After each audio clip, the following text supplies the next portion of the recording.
Mind is the master power that molds and makes. And man is mind.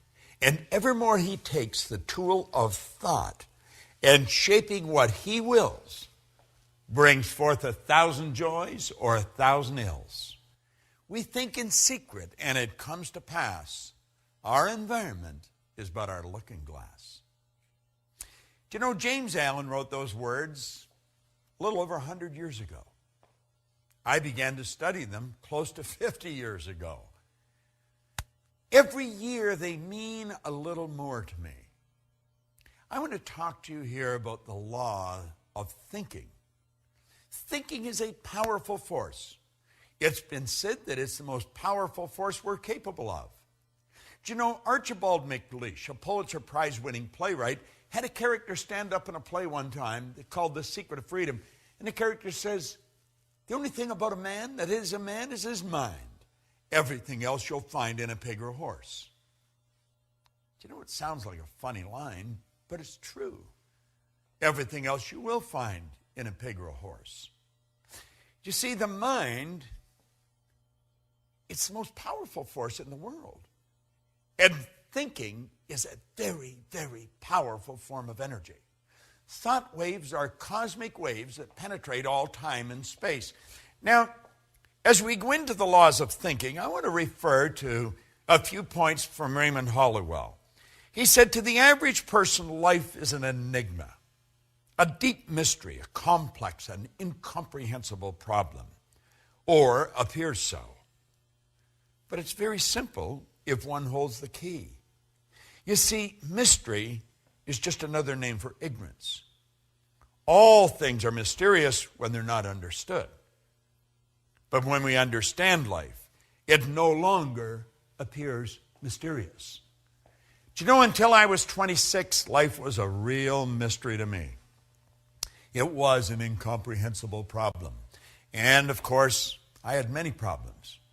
But then I began to study, and I began to study this information.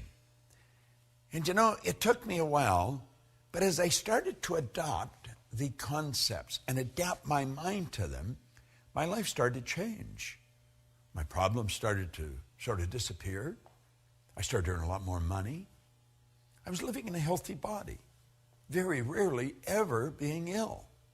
I noticed that I started to attract different people into my life, more interesting people. You see, the truth was, I was just becoming a more interesting person. A person's interesting because they're interested. And you see, as we start thinking powerful thoughts, everything starts to happen. Now let me share something that Raymond Halliwell said. He said, we're progressive beings, you and I, a creature of constant growth, before whom lies an illimitable ocean of progress to be navigated and conquered only by development and culture of our inherent powers.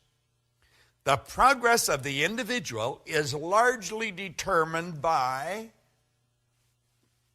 what? What do you think it is? Now, let me share that again.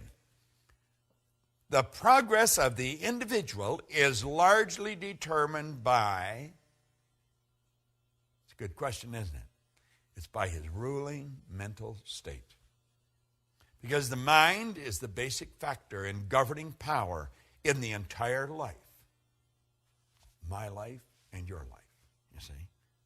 Attention should be given to the predominant mental state, for it will regulate the action and direction of all one's forces, faculties, and powers, the sum total of which will inevitably determine many particular experiences and the personal fate. You see, the ruling state is like the CPU. You're familiar with your computer. Well, that's what the ruling state of the computer is. You see? The ruling state of mind is made up of various mental attitudes, which the individual adopts towards things, events, and life in general.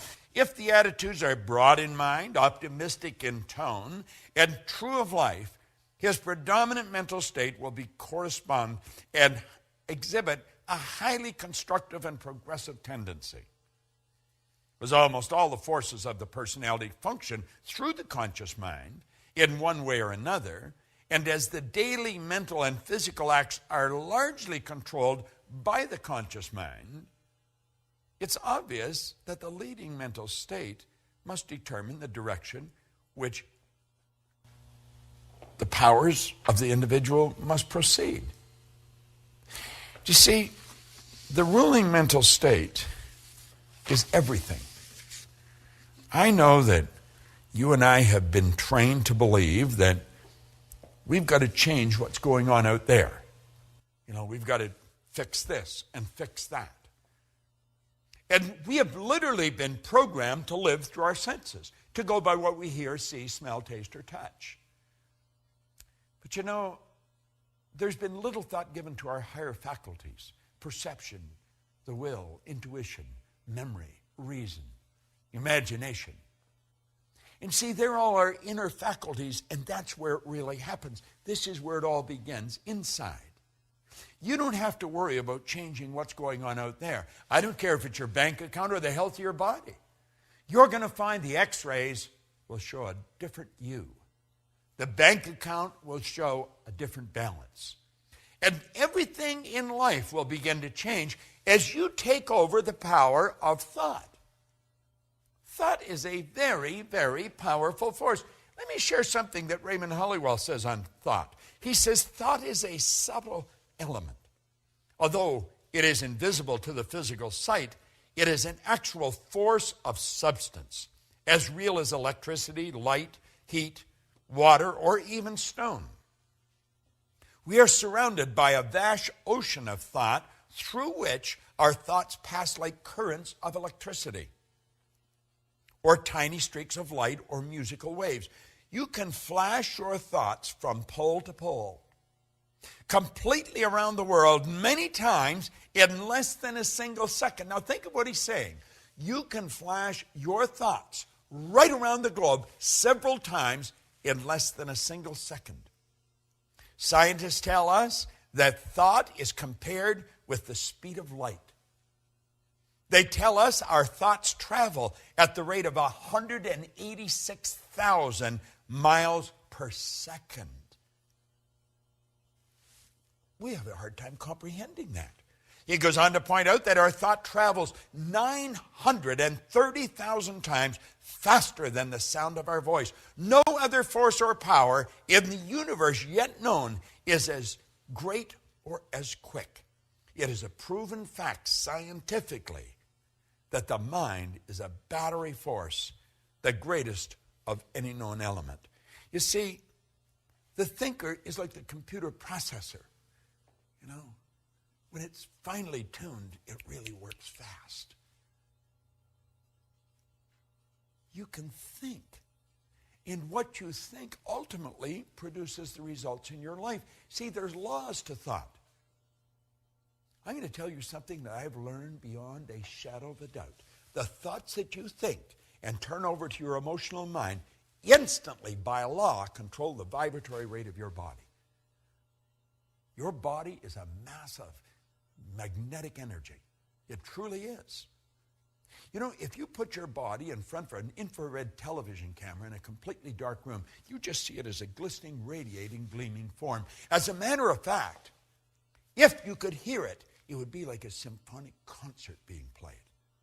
Oh, I know, to the eye it just looks like a thing, But it's not a thing.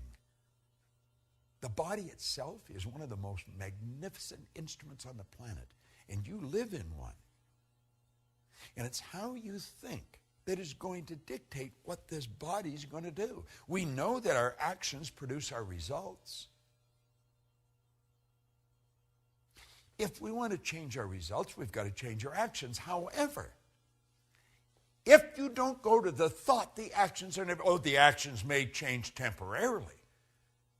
But believe me, the thoughts that you think repeatedly become fixed in your subconscious mind. And those thoughts are going to determine what happens in your life. Make no mistake about it. Now, play with this for a moment. We hear a lot about positive and negative attitudes or positive and negative thinking. Well, some think that we deal with two forces. That is, we attract the good and we must do away with the bad. You've heard that many times. We attract the good, we must do away with the bad. Well, that is not true. For example, if we are cold, we do not work with cold and heat alike in order to get warm. This is very simple processing that we're going through here, mental processing. We build a fire and we gather around the fire and we enjoy the heat that is extended from it and we become warm. As we build warmth, the cold disappears, for the cold is the absence of the heat. Just like dark is absence of the light. Let there be light. You see? To be warm, we give our whole thought to those things which tend to create warmth. We ignore the cold in thinking of heat and bring forth heat. Prosperity and poverty are not two things. They are merely two sides of one thing, the same thing. There is but one power. Rightly or wrongly used, we cannot think of plenty and then worry about the unfavorable conditions that may seem apparent. If you want to change the results in your life, and I'm just working on the premise that you do, or you wouldn't even be watching this film right now, give your thought to your mind. Give serious thought to this series of overviews that I'm doing on the laws that you're studying. You see, Huxley was right. He said the only corner of the universe that we can be certain of improving, it's our own self. That's all. You know all those things we want to change outside? They're all a reflection of what's going on inside. Well, that may be a big idea for you right now, but as you study this for a week, a month, a year, and then come back and hear me say that, it's going to sound like a totally different statement. You choose your thoughts, and your thoughts create your life. You truly do become what you think about. There is a law of thinking. Make no mistake about it. This is Bob Proctor, and thank you.